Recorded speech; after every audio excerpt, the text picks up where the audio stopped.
मैं परमेश्वर का फिर से धन्यवाद करता हूँ कि उसने हम सबों को एक नया दिन देखने के लिए दिया और परमेश्वर के वचन की गहराई को समझने का एक सुंदर मौका दिया।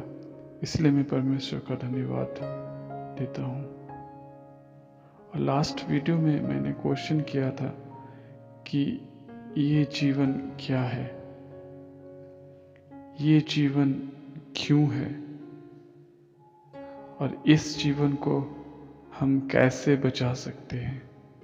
ये तीनों बहुत ही महत्वपूर्ण प्रश्न हम सबों के लिए हैं और उनमें से फर्स्ट क्वेश्चन जो है ये जीवन क्या है, इसके बारे में मैं आज बताना चाहूँगा। ये बहुत ही अहम सवाल है हम में से हर एक व्यक्ति के लिए कि ये जीवन क्या है।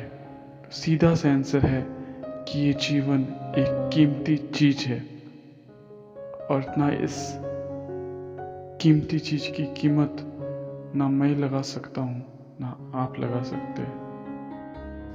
अगर आप इस कीमत को समझना चाहते हैं तो जाइए उस घर में जिस घर में किसी व्यक्ति की मृत्यु हो जाती है और वहाँ डॉक्टर को 1 लाख की जगह आप 1 करोड़ रुपया दीजिए और उस डॉक्टर से कहिए कि इस मृतक शरीर में जान डाल दे, उसको वापस फिर से जिंदा कर दे।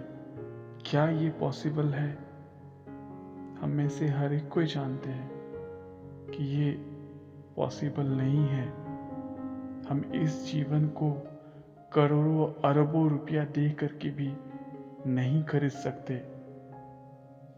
इस शरीर में जो जीवन है, इस जीवन का कीमत हम नहीं लगा सकते। हमारे पास जो कुछ भी है उन सारी चीजों से बहुत ही कीमती और अनमोल हमारा और आपका जीवन है।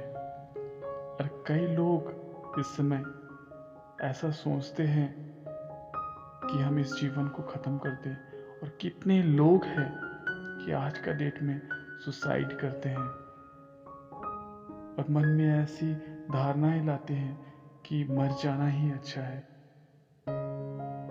कितने लोग हैं कि आज डिप्रेशन में जी रहे हैं। मैं उन लोगों से डायरेक्टली बात करना चाहता हूँ। अगर किसी के मन में ऐसा सोच अगर आता है, मैं उनसे कहना चाहता हूँ कि आपको कुछ मिला हो या ना मिला हो इस संसार में, लेकिन उस महान परमेश्वर ने जिसने इस पूरे ब्रह्मांड को बनाया है, वो आपको और हमको एक कीमती चीज दिया है।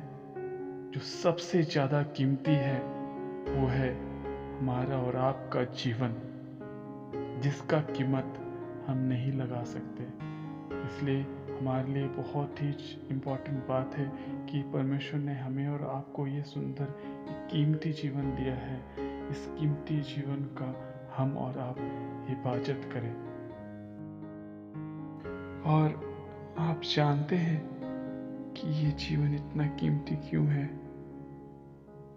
जब हम बाइबल पढ़ते हैं और बाइबल में उत्पत्ति का 1 अध्याय 27 पद में इस प्रकार से लिखा हुआ है कि परमेश्वर ने हमें अपने स्वरूप में बनाया।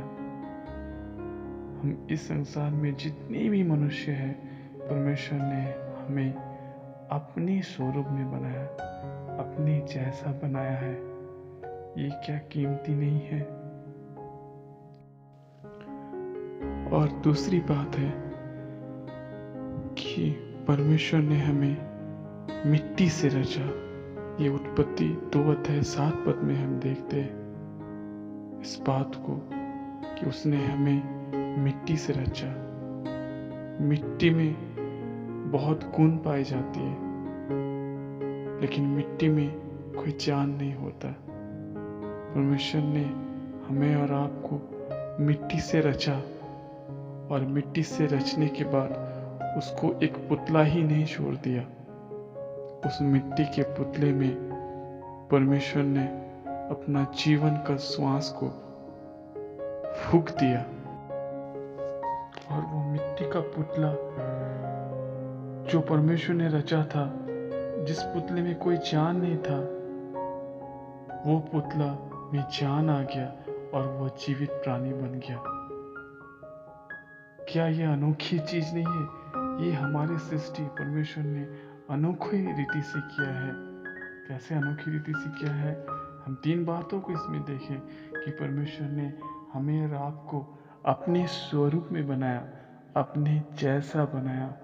दूसरी बात क्या देखते हैं कि परमेश्वर ने हमें और आपको मिट्टी से रचा और वो मिट्टी का पुतला ही नहीं रहने दिया, उस मिट्टी के पुतला में जीवन का श्वास को परमेश्वर ने फूंक दिया और हम जीवित प्राणी बन गए। इसलिए आइए हम एक साथ मिल करके परमेश्वर के नाम की महिमा करते हैं कि परमेश्वर ने हमें और आपको एक अनोखी रीति से हमारी और आपकी सृष्टि की।